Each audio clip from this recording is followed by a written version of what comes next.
अस्सलाम वालेकुम बिस्मिल्लाहिर्रहमानिर्रहीम। पहले टेस्ट का दूसरा दिन ख़त्म हो चुका है और इसके बाद अगर पाकिस्तान की परफॉर्मेंसेस देखें तो अब पाकिस्तान ने एक बेटर पोजीशन के अंदर हमें दिखाई दे रही है। और कल की वीडियो के अंदर मैंने ये बात की थी कि पाकिस्तान ने रन्स बहुत ज़्यादा लीक कर दिए और सिर्फ 4 ही विकेट्स हासिल किए और ये विकेट्स इनफ नहीं है। मुश्किलात पैदा होंगी पाकिस्तानी बैट्समैन के लिए, क्योंकि कभी भी हमें पाकिस्तान की बैटिंग लाइनअप के ऊपर जो है वो भरोसा नहीं हुआ, चाहे हमारे सीनियर्स हों या जूनियर्स हों।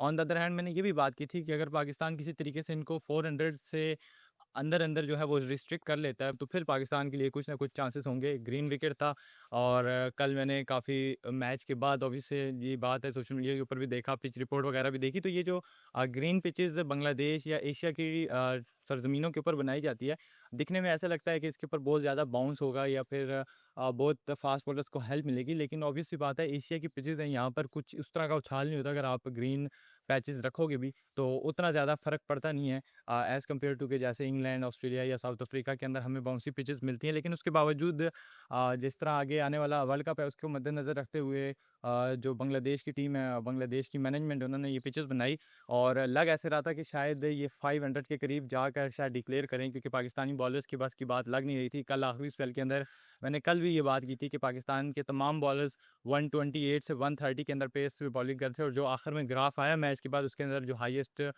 फास्टेस्ट बॉलर था वो शाहीन शाह अफरीदी था, जो 132 की पेस से बॉलिंग कर रहे थे।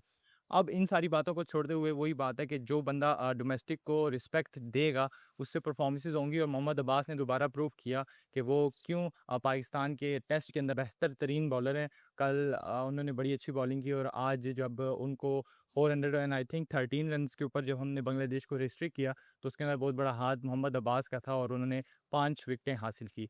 ऑन द अदर हैंड जब 413 रन्स पर आउट हो चुके थे, तो मुझे थोड़ी-सी तसल्ली थी कि शायद अब पाकिस्तान के पास एक चांस है कि वापस मैच के अंदर आ सकते हैं और अपनी जो गिरफ्त है इस मैच के अंदर मजबूत कर सकते हैं। और जो वो एक फैक्ट था कि शायद पाकिस्तान इस मैच के अंदर बहुत पीछे रह चुके हैं और मैच को नहीं जीत पाएगा, उससे कहीं न कहीं बच सकेंगे। लेकिन जिस तरह की स्टार्ट पाकिस्तान की टीम के बैट्समैन्स को मिला, उसको दाद देनी होगी। The way Imam ul Haq supported the youngster अज़ान अवैस और हर जगह पर उनको साथ आकर बता रहे थे और उनको बहुत ज़्यादा कॉन्फिडेंस दे रहे थे। और एज़ अ सीनियर प्लेयर आपका यही काम होता है कि जब भी जूनियर कोई अपना डेब्यू कर रहा हो तो उनको कॉन्फिडेंस दिया जाए। इमाम उल हक जिन्होंने 72 बॉलिंग खेली 45 रन्स के 6 चौकों की मदद से और 62 के स्ट्राइक रेट के साथ 45 रन्स करने के अंदर कामयाब हुए। बड़ा अच्छा स्टार्ट मिला और जब टी ब्रेक हुई थी तो 10 ओवरों के अंदर पाकिस्तान के 50 रन्स के ऊपर 0 खिलाड़ी आउट थे। तो it's kind of 50 overs match की तरह ये इस मैच को लेकर चले थे विद अ स्ट्राइक रेट और या इकॉनमी ऑफ 5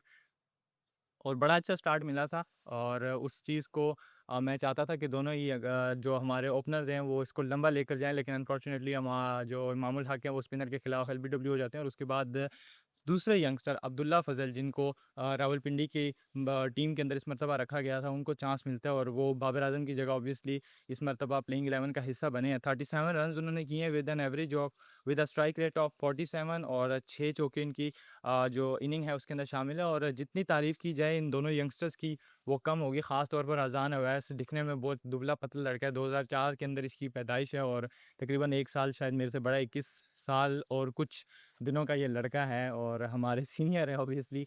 और कमाल की performances the, 85 runs with a strike rate of 63 और 12 चौके और आपका डेब्यू मैच और आप ग्रीन पिच के ऊपर अवे सीरीज के अंदर जाकर अपना डेब्यू कर रहे हो, तो कितना बड़ा प्रेशर आपके ऊपर होता है, किस तरह आपने अपने नर्व्स को काबू रखना होता है और किस तरह अपनी बैक और अपनी गेम को और अपनी टेक्निक को बैक करते हुए रन्स करने होते हैं। ये अगर किसी ने सीखना है तो अज़ान अवैस से सीखना होगा कि जिस तरह उसने कामली अपनी इनिंग को बिल्ड किया, हर जगह पर शॉट्स लगाए और all over the ground 360 shots खेली और जहाँ-जहाँ उसका बेटर रीजन है वहाँ पर खेला। और नहीद राना ने जो उनको बाउंसर मारा उसके बाद जैसे काउंटर अटैक किया गया और जिस कामनेस के साथ अपनी विकेट थ्रो नहीं की और कुछ भी ओवर एक्स्ट्रा करने की कोशिश नहीं की। बिल्कुल बेसिकली जो टेक्नीक होती है एज़ अ टेस्ट क्रिकेटर वो उन्होंने खेली और इसी की बदौलत जो है वो 85 रन्स करने में कामयाब हुआ। अब जो दूसरा दिन है बांग्लादेश वर्सेस पाकिस्तान के पहले टेस्ट मैच का वो ख़त्म हो चुका है और कल ऑब्वियसली तीसरा दिन जब स्टार्ट होगा तो अज़ान अवैस और अब्दुल्ला फ़ज़ल ही दोबारा मैदान के अंदर उतरेंगे। और मेरी बड़ी ख्वाहिश है कि ये दोनों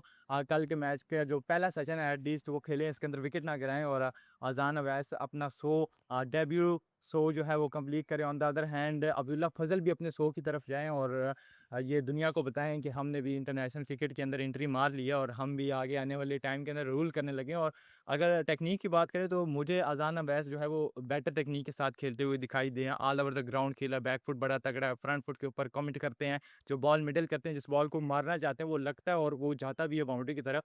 तो अगर आपकी टेक्नीक बड़ी सॉलिड हो और आपने टेस्ट क्रिकेट के अंदर, लिस्ट ए के अंदर, डोमेस्टिक के अंदर रगड़ा खाया हो, तो फिर इंटरनेशनल सतह के ऊपर आकर आपके लिए परफॉर्मेंसेस करना कुछ ज़्यादा मुश्किल नहीं होता।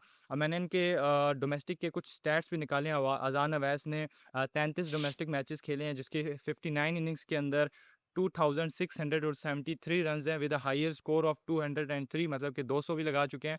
48 की इनकी एवरेज है, 54 का इनका स्ट्राइक रेट है, 10 100 एंड 9 50 है और कमाल की इनकी परफॉर्मेंसेस है। On the other hand Abdullah Fazal, जिनको अब काफ़ी लोग जानते हैं जब से इन्होंने पिंडीज की तरफ से इस साल खेला है। 25 इनके मैच हैं, 46 इनिंग्स के अंदर 1828 रन हैं, 182 का हाईएस्ट इनका स्कोर है, 41 की एवरेज है और 56 के स्ट्राइक रेट से खेलते हैं, 400 और 10-50 हैं। तो अगर डोमेस्टिक के अंदर बात करें तो दोनों ही लड़कों की बड़ी तगड़ी परफॉर्मेंसेस हैं और ऑब्वियसली डोमेस्टिक के अंदर रन्स करके आए हैं। अब देखना ये होगा कि क्या गाजी होरी को चांसेस मिलेंगे। फंबल्स हो रहे थे मोहम्मद रिजवान से।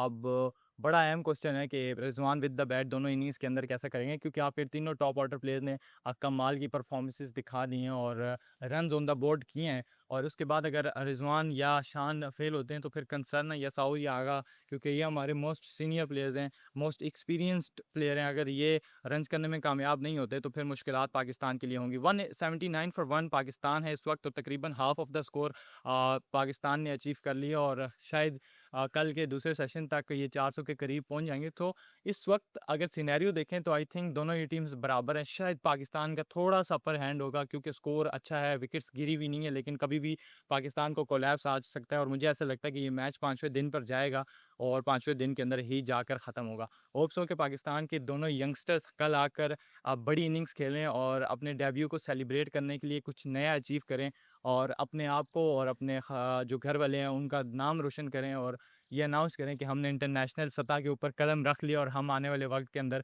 परफॉर्मेंसेस देंगे। आज की वीडियो के लिए इतना ही, मिलते हैं नेक्स्ट वीडियो में कल के मैच के, कल के दिन के अख्ताम पर, और देखेंगे कि पाकिस्तान कहाँ स्टैंड करता है।